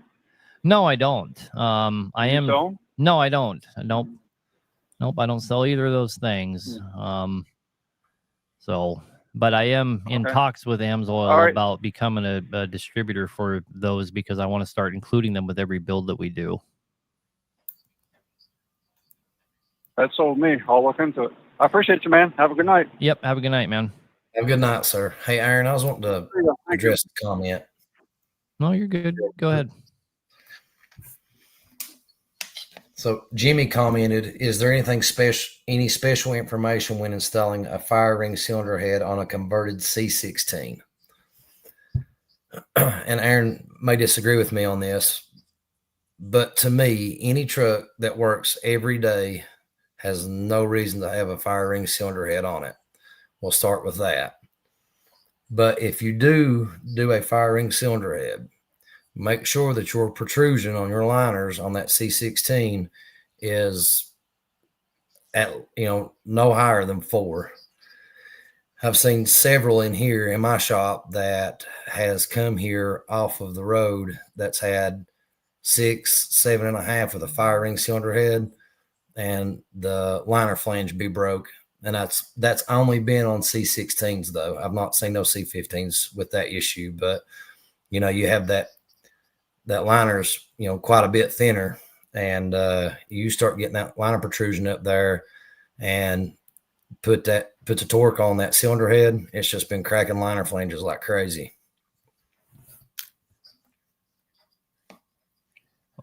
Let me add to that a little bit. People ask me about getting stage 4 heads all the time, and I have never had one in my shop because I've talked every single person out of doing one. And the reason I talk people out of doing it isn't for problems like Lucas is talking about, which those are probably valid. I don't know because I don't ever use them, right? But the reason I don't recommend them is the same reason I don't recommend using head studs, because 100% of head gasket failures that I've seen in the last 16 years, 100% of head gasket failures have come from an external cause. And those external causes are going to cause your head gasket to fail, whether you had a fire ring or not, or whether you had head studs or not. So you overheated it, you had this shit tune or whatever it might be. Guys think if they put a fire ringed head on and some head studs, they can turn it up to 900 horsepower and the head will stay together. It's not true, right? The fail points are still all the same. You're not doing any miracle that's going to keep it together. Now, does it work for pickups and stuff? Guys, the pickup world is not the world that we're playing in, guys. And the failures that you're going to see are going to happen irregardless. So you're really throwing good money away for no reason, my opinion. But yeah, that's on the cat, keep it at 4 as far as, special instructions or special information. You said, make sure that line of protrusion is no higher than 4. They're just going to cause you some, a lot of issues. All right, we got 4 more callers. We'll go back to the callers here. This guy with the BXS has asked us several times, so I'll take 2 seconds here. What are the benefits of aftermarket exhaust manifolds with compound turbos? Well, you can just generalize that question and say, what is the benefit of performance manifolds for diesel engines? And the benefits are astronomical. More airflow, of course. And most of your performance manifolds are ceramic. And I just explained that. Anytime you have a thermal transfer, the law of thermodynamics, it's either the first or second law or something like that, says that whenever you transfer energy, there is a loss. There's a performance loss in any transfer of energy. So that loss of energy is directly related to heat absorption through the engine and all of your components. So any of that energy that can be passed more efficiently is going to equal longevity, horsepower, fuel mileage, and all of that. So your exhaust manifolds that are ceramic coated and, ported out bigger and all that, they're going to make a big difference, 100%. So anyway, back to the callers here. Oh, we lost a caller. Somebody got tired of waiting. There's 3 people left now. Here we go. Darren, you're on the air, brother. What can we do for you? Hey, man, this is Darren, the owner of Western Outlaw Trucking up here in the oil field in North Dakota. I have a 2013 Kenworth T800. It's got the 605, and my brain is just racked on this damn thing. I lost about 10 pounds of boost, which is a pretty, significant decrease in power. Normally, when it did that, the DPF system was plugging. So as much, of course, as much as we idle up here, that's going to happen. And I had finally deleted the damn thing, and I still had that 10 pound of boost loss. I replaced the air to air. I had replaced every boot. I had put 6 new injectors in the damn thing. What else? Fuel pressure sensor, and my brain's racked on what the hell it could be. When was the last time the air filters were changed? The what? When was the last time the air filters were changed? Air filters, brother. Air filter. It's new. The last service, I might have 600 miles on it. So yeah, like I said, my brain's racked, and I'm kind of leading more towards turbo now. But I just kind of want to call and get your opinion. Does it still have the VGT turbo on it? Yes. More than likely, what you've got is that wastegate is sticking inside of the vanes.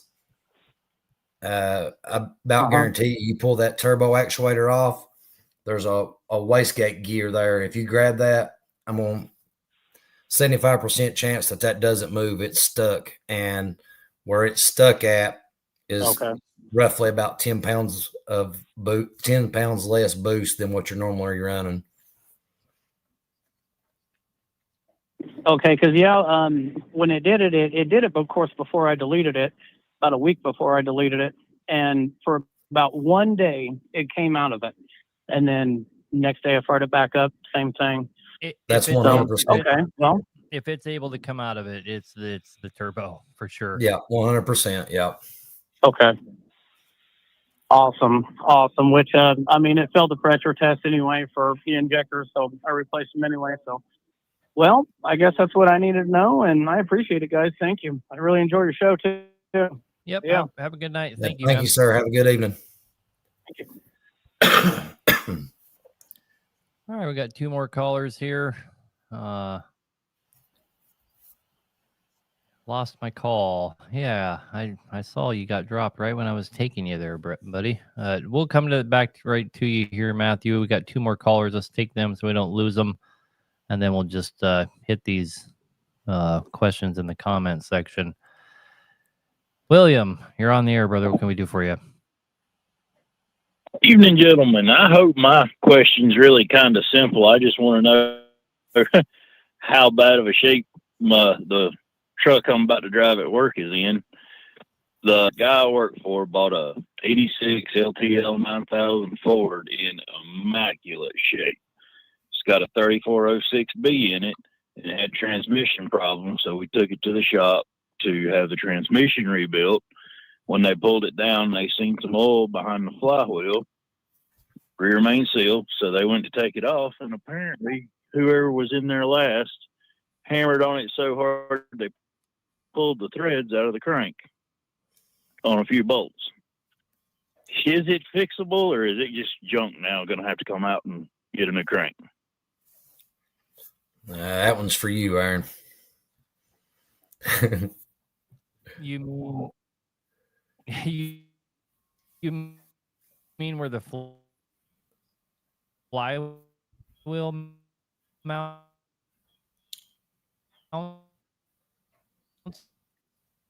They strip the bolt inserts.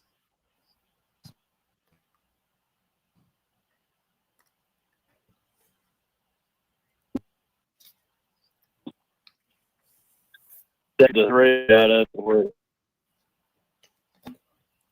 The tiny I'm having inserts. a brain fart. What the hell do you call those things? Yeah. Yeah, the inserts that you put in there, I would tap it and put the inserts. I'm not talking about Healy coils. Healy coils don't do that good of a job when you get into those bigger bolts. But we have like a kit here. I can't remember what it's called, but it's actually an insert that you put in there, and those are damn near as good as if you never had a problem. King certs, somebody said they're called. We have a kit here. I'd have to run down and go find it or whatever. But if you look around, basically they're just like Healy coils, but they're a solid insert. I would probably go that route and save it for sure, because you're talking a major fucking job over something. I mean, how many of them are stripped? I have not laid my eyes on it. Just found out about it just I don't know, an hour ago, but I think at least 3 or 4. It's stop putting together. Yeah, I've never seen that exact one, but that's pretty damn close to what we have. Yeah, these are sweet, and they all are. You know that I'm sure there's a bunch of 100 brands that make it, but Cat makes it from. Okay. Cat has it all the way from let's see, 5/16 all the way up to 15/16 thread, I think. But it is Cat brand, but they make them all. Yeah, so I mean, get the Cat ones for sure. So Cat makes a sleeve insert that you can buy, and that's certainly what I would do. Timmy certs or Easy Locks. A couple people are saying, yeah, there's a bunch of brands out there, but Lucas just showed us that Cat makes them, so certainly go with the Cat one, I would think, right? But I just didn't know if there was a chance to save it. But chance to lift it. I mean, a immaculate truck, and that's going to be your only chance to save it. If that doesn't do it, it's going to be a crank. All right. Thank you very much, and thank you for taking the time to answer my questions. I won't hold you up no more and let you get to the next one. Yep. Have a good night, man. All right. Have you a good evening, sir. You too. Hey, we had 3 more people call here. Guys, we're going to get to all of you. These last 3 will be the last 3 we take because we're only got 20 minutes left. I did want to answer this gentleman's question that got dropped. Well, he just wants to know about coolant maintenance and all that. Pretty good. I'll just give you the breakdown of, in my opinion, of the best coolant maintenance procedure. First of all, make sure you're running a good extended life coolant. End of story. Fuck the green shit. Fuck the additives. Fuck all that stuff. Run a good extended life coolant. Then from there, you know, most of those coolants, if you got a really good coolant, it's capable of going up to 300,000 miles. Most of them are 200,000, but all of them recommend every 1,000 miles adding, what is it? I can't remember what it's called, CS or SCAA or whatever. It's the coolant additive that revitalizes it. Add a bottle of that. You can buy it. Fleet Guard makes it. You can buy it at every Kenworth and Peterbilt. Add a bottle of that every shelves. Yeah. So add a bottle of that every 100,000 miles and take it out to 300,000 if you got a good coolant. And then if you went that long, change it. So your coolant isn't rocket science. Guys get too carried away with it. Run a good coolant, and if you can afford it, run a good oat coolant. You can't go wrong with running an oat. That's usually a 300,000 mile super heavy duty coolant. That's what I used to run in all my trucks. Main reason I ran it though, guys, isn't because its quality is so good. It's because it's biodegradable. And if I had a spill on the oil, in the oil field, I didn't have to call out a super sucker and spend $20,000 for them to suck a patch of fucking coolant off the ground the size of my head. That's the main reason I ran it. Is has a solid bowl of sugar, table sugar. So anyway, guys,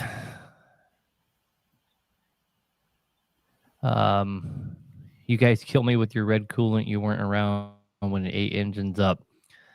Green coolant ate engines up, and I was around for that, and I'm still around for that because a whole fuck ton of people still run it and destroy their engines with it. Anyway, back to the phone lines. This guy didn't leave his name. That's okay. You're on the air, brother. What can we do for you? You have a Lock 12-7 Detroit. Oh yes. This is Harvey. This is Harvey Miller, and what happened is that I was hauling oversized. I was at about 114,000 pounds, and coming through construction, the engine just locked up. No noise, absolutely silent. Coasted to a stop. It just shut off, and I got stopped, and it was locked solid. Wouldn't start. I didn't think it was locked at that time yet. I thought, well, maybe there's something wrong with the starter or something. And we thought, well, maybe it's we found a short on the, or a bad post, like on the solenoid. And so we changed the solenoid, but it still did the same thing. It just, the starter would hit real hard, but it wouldn't crank over. Have you tried barring it over? So then we, what's that? Have you tried barring it over with a barring tool? So yes, we did, and we couldn't move it. So then it has an 18-speed transmission in it. So anyway, we hooked the tow truck to it and put it in third gear, and the tow truck couldn't even move it.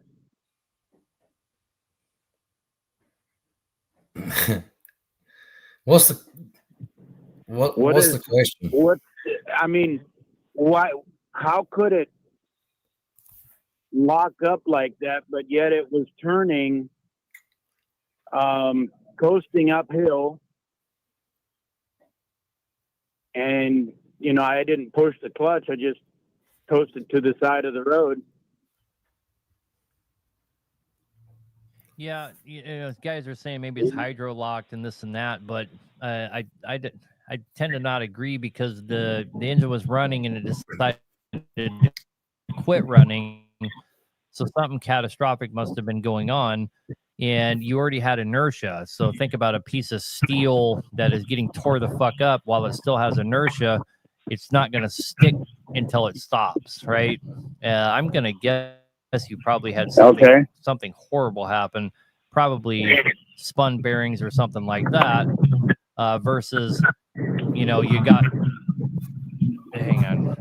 got pulled over and, then it leaked coolant onto the piston and locked it up, because that wouldn't explain why you go from running to not running. You just would have been bellowing white smoke and maybe pulled over because of that reason and shut it off. But that's not your story, right? Your story is, it just decided to quit running on me. Something seriously wrong had to have happened for that. And then once it came to a stop, it locked up. That sounds like spun bearings to me. Yeah, that's exactly what I was thinking. Sounds like you think spun bearings. So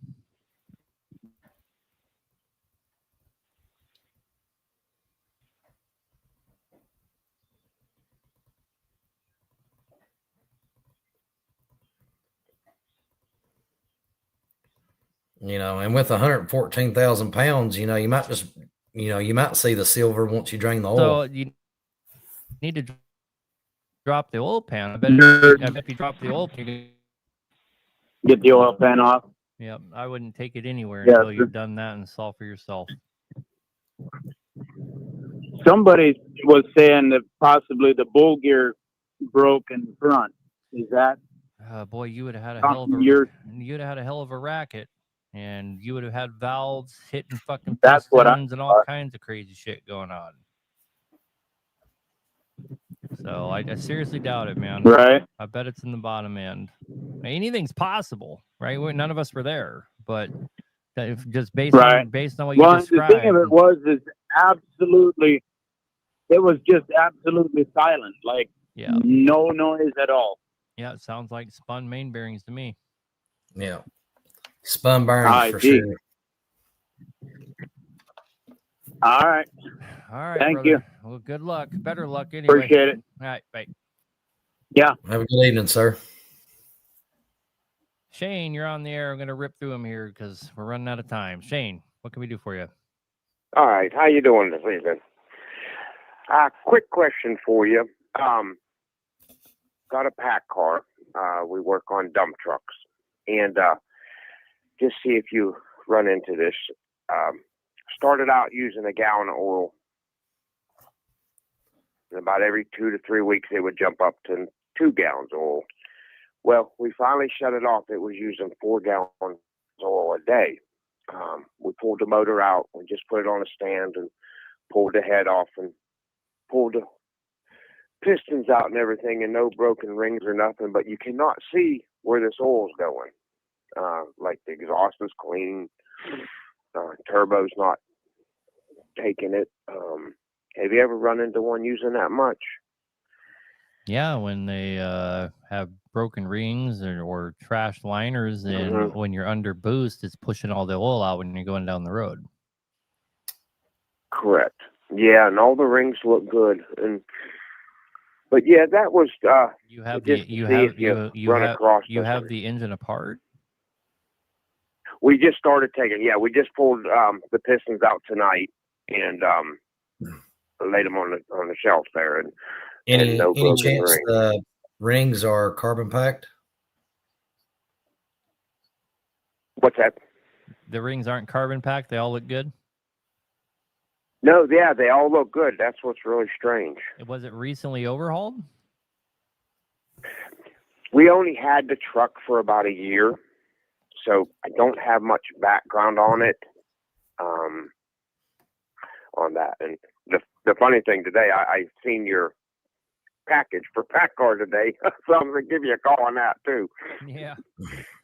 Yeah, it was pretty exciting putting that thing together and getting it all ready. Yeah, a lot of it's fun. really good. Thank you. The what am I thinking here? Is it high mileage? About 350,000. That's not bad. And so nothing makes sense for why you're consuming a lot of oil. To be honest with you. Yeah, that's. I would just, like I said, give you a call and see if might have run and have one come through there doing that, and we're gonna finish trying to get more parts this week. You got to remember, all the diesel engines are the same. Like we have 2 pack Right. in here right now, and they're all essentially the same. They all have their own little quirks, of course, but they all do the same thing. And that's not even something I've seen on any engine where you can't identify. 4 gallons of oil, like Grizzly said there in the comment section, has to go somewhere, right? So, most of the time, what we figure out when guys are, and I'm not trying to call you stupid or anything, but guys will be losing a lot of oil and this and that, and they come in, and what we end up finding is that it's actually leaking somewhere really bad. Rear main seat. And that's like really strange. Yeah, like even like looking under the clutch and everything is so clean under there. It's just so crazy, and that's what I just wanted to see. No oil in the coolant reservoir or in the coolant when you drained it out? No, none at all. It's not all going into your air tanks. That's a good idea, Aaron. I got that from the Yeah, comments you know what? section. I'll have to check that. You know what? I'll have to check that. It should be filled up by now. But yeah, I'll have to definitely check that when we get further. Like you said, we just got it out and everything, and I seen you was on there to give you a shout. All right, brother. Well, good luck with it. All right. Well, thank you so much. Yep, Good luck, have a sir. good Have a night. good evening. You'll have a good evening. Bye. You know, we see what he's talking about, but every time we see something like he's talking about, where let's say he can't find any oil, it's almost always pretty closely after a rebuild, and you have glazed liners, and once it's under boost, it's just putting 15, 18 CFM into the crankcase, and they're losing it going down the road. And then they stop, there's no problem. When they get going again, then there's this massive problem. Right. But I mean, I thought anyway, for sure it two was more probably callers going to here. be carbon pack rings or something of that nature. Yeah, the first thing he said though is the rings look great. So Yeah. pay attention, Luke. I'm trying. All right, here we go. We got before we get too much farther along, for everybody that may have joined late, this is Luke from K2 Diesel. Luke, in case I forget, we appreciate you taking your time to come on here and help everybody out. If you guys want to find Luke, we encourage you to go check him out. He's on TikTok, Facebook, and Instagram. K2 Diesel, good guy. We do a lot of interacting with him. I think he does a lot of interacting with my boys as well. But they've been hounding me to have him here on the show. It's been a good time. I do appreciate you myself for coming on the show. It's been a good time. So let's go ahead and take these last couple callers here. John, you're on the air, brother. What can we do for you? Hey, how you doing? Let me give you a little backstory. I got a 12.7 Detroit. I bought it about a year and a half ago. Swapped it into my truck. Motor ran great. Had balls to the walls, and then about 50,000 miles of running it, maybe less than that. I started going through a lot of oil, but a lot of oil. Then last November came around, and hooked on two squirts, a couple broken rings, so they fixed it, put it back together. Found a bad tune in it. Found a bad tune in the ECM, and they took care of that. Threw a different tune in it. Here we are, probably about 6 months later. Started going through a lot of oil. Every 10,000 miles, I change it. About to the point it started out probably 2.5, 3.5 gallons. Up until the last oil change I did, about 4.5, 5.5 gallons. And I started to notice oil pressure would drop about 4,000 miles after the fresh oil change. It was going probably around almost 60. It dropped down to about 50, and then 45. And I climbed big hills. If I was heavy, it dropped down lower. Does it go back up when you change your oil? Yeah. Yes, so go back up when I change the oil. Okay, I can tell you exactly what's just going this last, on. Aaron's on it. He's going to tell you what's wrong with it right here. You have shit tons of combustion gas going to the crankcase. You either have broken rings, that was another thing or to the blow liners by. got washed out. You have to rebuild it again.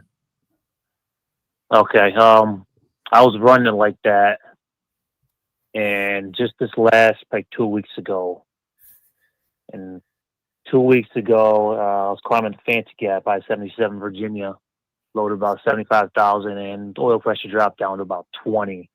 Yep. 20 pounds. All the lights in the dash came on. You're filling the oil filter with carbon. Here's the thing, man. The end result of your problem is a rod out the side of the block. Yeah. Well, it didn't lock up, but it's down and out. It's going to, you know, what and you're going saying to start is- seeing oil temperatures spike like crazy. Yep. So your filter's only filtering down to somewhere, depending on what you're using, somewhere between 20 and 40 micron. And if you're putting that kind of combustion gas down into the crank case, you're tearing the fuck out of the rods and mains. That's what I mean. You're going to end up with you're also the oil, gas, suspended, all that in that oil. If you need to run the truck, get it fixed. Yeah, there's no running it. It's shut down the side of the oil pressure light. Oil light came on, check engine light and stop engine light came on. And I've got it off the highway and got it towed. It's at a shop right now, but I haven't heard a word. Yeah, you so probably should have just changed the oil and seen if everything came back to normal. That's what you should have done. You should tell that shop yeah, to change the oil. Yeah, first. here's the thing. Okay. Before here's the thing on that. That was probably only a couple thousand miles into that oil change. Yeah, you have a massive crankcase combustion Yeah. gas into the crankcase problem. Yeah.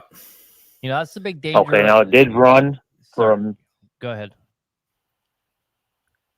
It ran for. I did start up on the side of the highway, and it was a really hard start. And it ran, and I had it open. I took the cap off, and the blow by was through the roof. Yeah. Your rods and Like mains. worse than it. Yeah. Your rods and mains are probably already fucked. Your engine's probably already fucked. Okay. Unfortunately. That's what I was going to say. It's Yeah. probably already went too far at this point. Yeah. Oh, brother, better Gotcha. luck. Better luck. In the Yeah. future. I'm gonna need it. All right. All right, sir. Yep. Have a good evening, All right. sir. Hey, you make a kit actually while I got you? While I have you on? We'll have a kit in 2 weeks for that, but in the meantime, we can facilitate you. We've been doing them like crazy. People have been ordering kits from us, and we just bring them in here. It adds 2 days to the ordeal, and we get them all done up and send them out. Gotcha. But we'll have an official kit in about 2 weeks. Okay. All right. Well, I'm out of business for now, so All right, brother. I'll call you in about 6 months, maybe. All right. Thanks for the call. Yep. Bye. All right. So what I was gonna say is, and I talk about this all the time, make videos about it. The big danger of blow-by, it's not something you can ignore, because blow-by is combustion gas going into the crankcase, which in turn tears up the rods, tears up the mains, tears up the valve train. That carbon is why you see all that damage on valve trains and in your rods and mains and all of your bearings. And the biggest thing that it does is it destroys the oil, and guys will be like, well, I have to add 3 gallons a week, so I've got new oil anyway. It's not how it works. The oil has lost all of its ability to do its job. And if you're in a position where 1,000 miles, it's a lot cheaper than what this guy's going through, right? Yeah, he's about to have a So, bill. and it's not a solution by any means, but it is a way to get you over hump. You can get it rebuilt, but blow is not something, guys always like to joke out the old 12.7s. Oh, if it does not, burning oil down, then it's not running right. It's just absolute nonsense. You're X amount of time away from a hole on the side of the block. Anyway, we got one more call here. We'll go ahead and take them. Somebody else just called, but I'm going to drop that one. Guys, we're not taking any more callers. It is the top of the last hour here. Corey, you're on the air, brother. What can we do for you? Hi, I just had a couple small questions, I guess, that are kind of simpler things, but the rubber plugs, like where or like places you could put a dipstick, but in the block, Yep. I guess, I don't know what they're technically called. They're seeping a little bit. I had a guy tell me to just drive them into the oil pan with a air hammer and then put new ones in. How do you do it? Well, you can do that. I don't know. I didn't really like the thought of that, but I wouldn't do that personally, but a lot of guys do. It's not uncommon for us to take apart an engine and they're floating in the oil pan because it technically doesn't hurt anything. I'm mostly worried about all the contamination you get in there when you do that. I wouldn't recommend it. Maybe you could put a screw in it and see if you could extract it. That might be a lot better. If they're really old, though, they usually bust into a bunch of pieces. That would be my other fear, is if they're older ones and you hit them with an air hammer and maybe they break into 10 pieces and now they will go through your oil system. Whereas if they're one whole piece, really what people are trying to tell you is your sump is actually pretty large. And if there's a couple rubber corks, so to speak, floating around in there, they're actually not going to cause any damage. But, anything in your oil pan's not great, right? Yeah, that's kind of what I was thinking. I mean, if it's not leaking terribly, just keep it cleaned up, and the next time you have your pan off, putting the pump on, or rolling some bearings in or something of that nature, it's a great time to go ahead and change them. I mean, I understand if it's pouring, it's a gallon. Okay. Yeah, but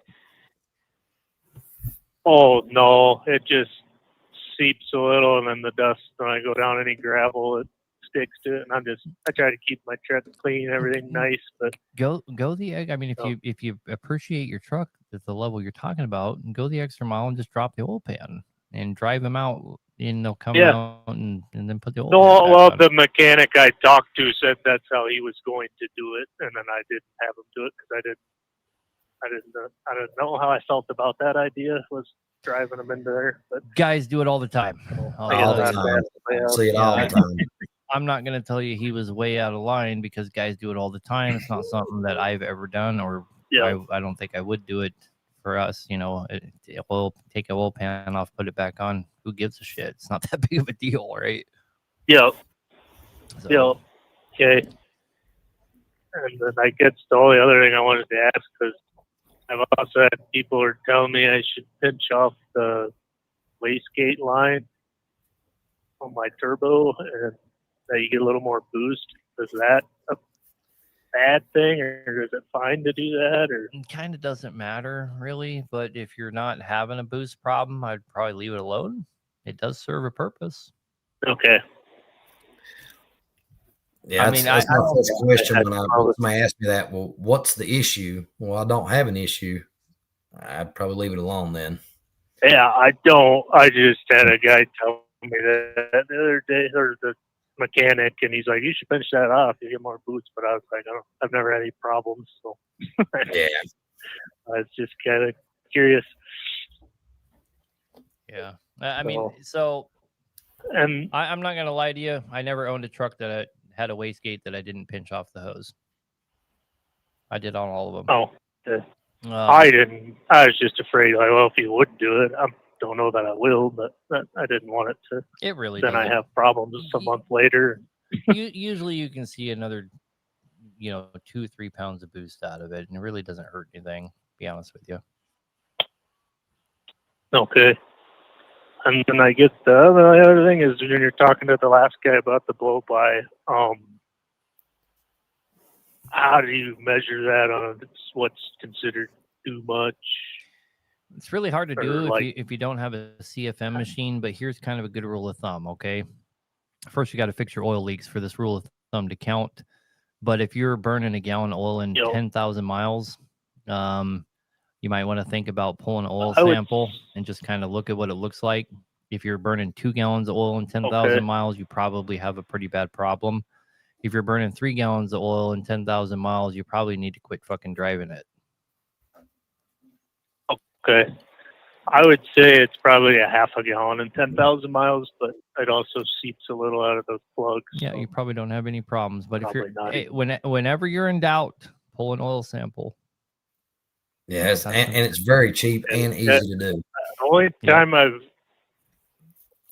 I've seen any, seen a couple specks of oil, like on my driver's step box from that blow by tube, but that's like if you're really pulling hills, like in Wyoming. But I've never had to add oil between a oil change. Like, it's full when I change it, 10,000 miles, it's about at the add mark. But roll tide. Yeah. So, Run it and watch it. I believe it's going to be okay. I worry about things too much. So. Yeah, don't worry about it, brother. Okay, well, I appreciate your information, and thanks for having me on. Yep, have a good night, man. Yep, you too. There's one more caller there. I'm not going to take him. He's asking about parts availability. Call the office tomorrow, brother, if you want to know about parts. Try not to talk about that kind of stuff on here anyway. That's what our office is for. We are getting a new guy in the office. I know a lot of people complain about they have a hard time getting a hold of us. The two gals that work here, my wife and another gal that works here. It's unbelievable how many phone calls that they field. They don't start till a bit later in the day, where most people get upset, but they take like 500 phone calls a day. It's absolutely crazy. I see comments all the time. I tried getting a hold of you guys, and give them a break, man. They're trying. They are trying, and we're going to get another full-time guy in here. We've interviewed about 10 people that do nothing but answer the phone and help us out there. So, but anyway, how long after an oil change should I wait before pulling an oil sample? You should pull that oil sample right before you change your oil, so as long as possible. Anyway, guys, that brings us to the end of the show. I think it's a good time to call it a night. Lucas, is it Luke or Lucas? It's Lucas, but everybody calls me Luke. You know, most people call me Luke, and everybody else calls me Lucas. So, right on. Somebody asked if you were from. Where did he ask? Jenkins, Kentucky. Where were you from? Yep, Jenkins, Kentucky. Oh, there we go.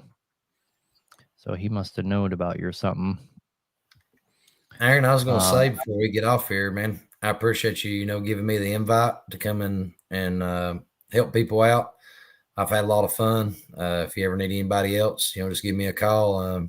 I appreciate it. Yeah, you know Titus. He's setting all that up now. So if you want to come back on or something, you guys just link up, and he's kind of handling all of it. And he's coming up here and presetting all this up before I even come up here, and it's helping out quite a bit. We were on time today. Holy shit. Yeah, it's worked out pretty good today. Yeah, I'm always a little apprehensive when we're having somebody on I don't know. But you've been great, man. I've certainly appreciated you being on here. On behalf of everybody out there, I want to thank you for your time. Our time is our most valuable commodity. It's the only commodity we can't make more of. So thank you for giving us your most valuable commodity. We appreciate it. Well, I hope that I've done, and we helped some people out today. Yeah, especially on the Cummins guys. To be honest with you, anytime a Cummins question came up, I just stopped listening, and because I figured out he's got it handled. So I just appreciate having you on here. It's nice to not always have to concentrate on every single person that calls, and having a guest is way easier than not. But anyway, man, you have a good night. Appreciate you. Probably meet you before too long, I'm sure. Do you ever go to the Mid-American Truck Show? Yeah, it's about 3 hours from here. We go about every year. Right on. I'm going to go for my first time. I have a 20 by 20 booth. Actually, I got all our rooms paid for just a couple nights ago. So we're going to be there for 4 days. So yeah, I will. If I don't meet you before then, we'll certainly meet you there. All right, brother man. That'll work. I'll try to bring you a hat when I come too. All right. I'll probably have some hats too. Well, same time, motherfucker. I don't know you. Same time. Hey, Aaron, I appreciate it, man. My nephew Titus is trying to. He did reach out to Blevins Diesel. He's been trying to, and to Adept Ape as well, to see if either of those guys want to come on. But anyway, all right, Lucas, have a good night, man. I appreciate you. Love you long time, brother. See you, Aaron. Have a good night, sir. Yep. Bye.